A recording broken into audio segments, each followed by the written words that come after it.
Hey yo, what's up YouTube? It's your boy Louis Cypher, the Devil's Advocate as always, and I would like to get right into this discussion.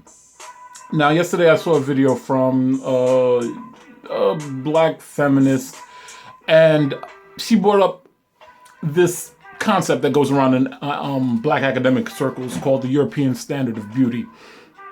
In it, it details that black men are chasing after a certain social status that could only be attained by white women, are chasing after their particular brand of appeal, their commercial attractiveness, if you will.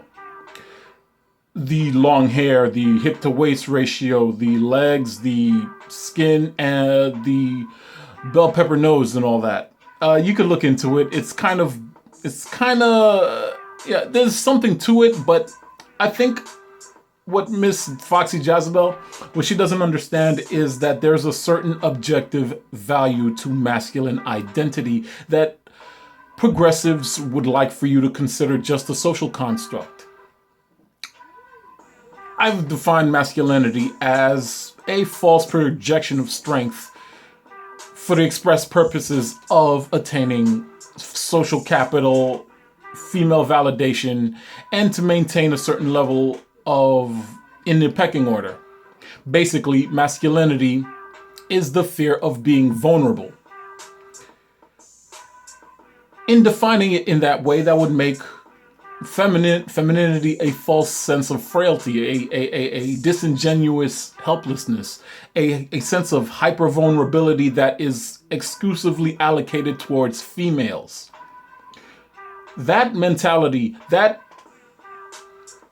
issue follows us throughout what we do as men and women.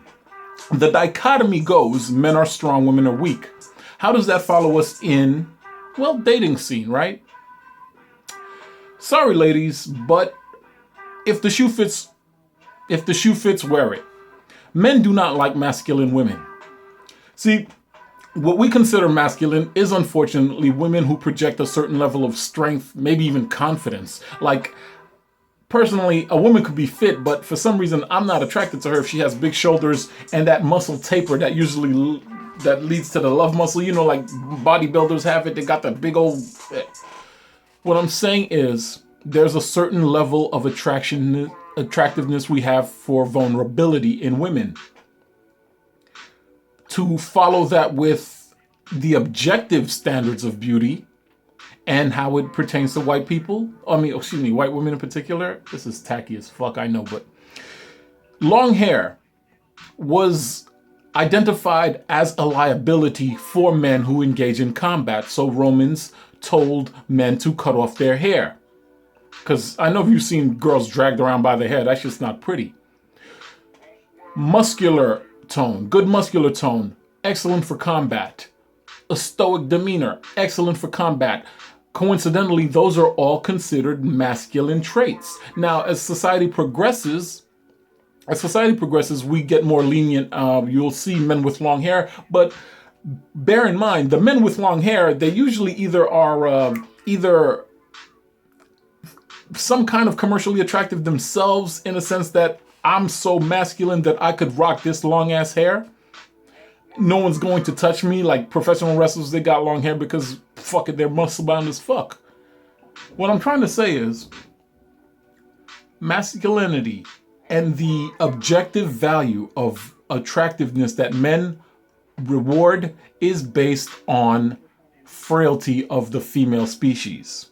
In doing so,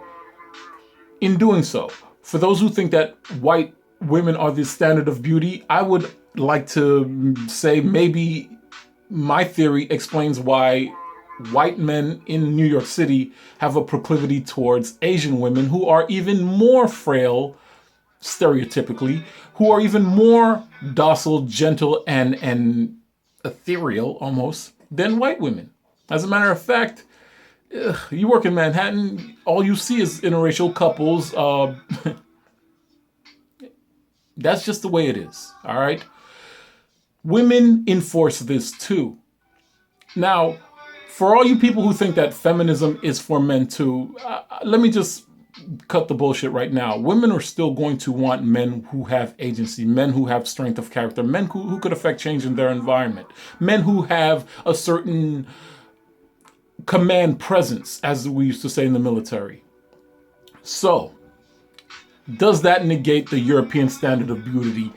To a certain extent, I think it does. I think it's a masculine versus feminine dichotomy that we chase after. Women love masculinity themselves. Like, there was this book by Nora Vincent about a maybe 5'11" lesbian who had a square jaw. She had masculine features, and she put on maybe 15 pounds to impersonate a man.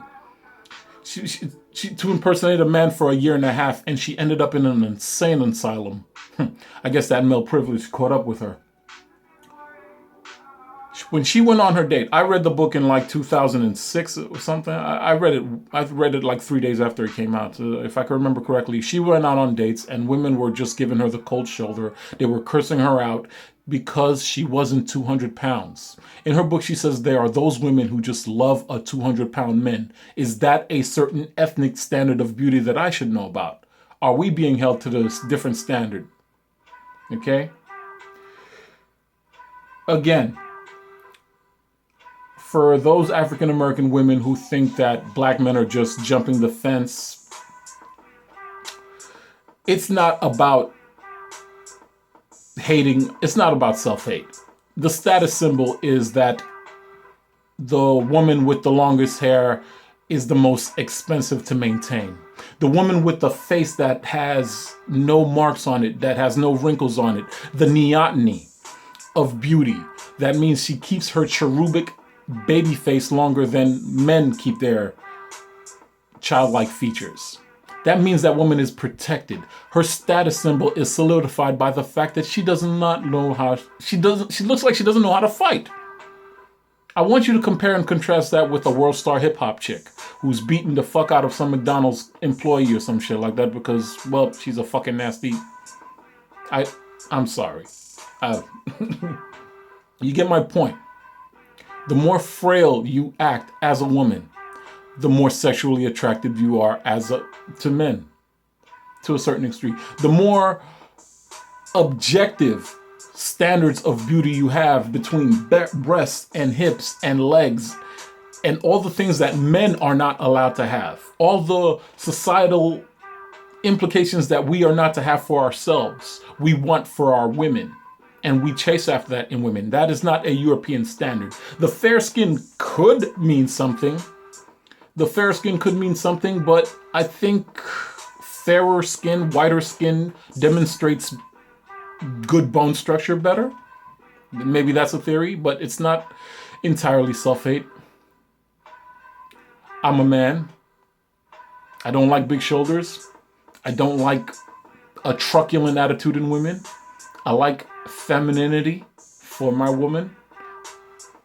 That doesn't make me a self-hater, but I'm not dating interracially right now, so I'm not dating at all. I'm MGTOW. Whatever you could take from this information, go ahead and do it.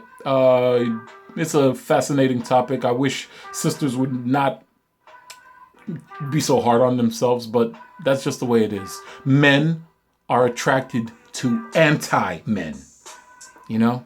Women are attracted to anti-women if they're heterosexual. That is not a European standard of beauty. That is an objective beauty standard based on an objective view of masculinity. Strength, weakness, stoicism, emotionalism, logical, rational. That's what I'm dealing with. It's your boy Louis Cypher. Signing out. Bye.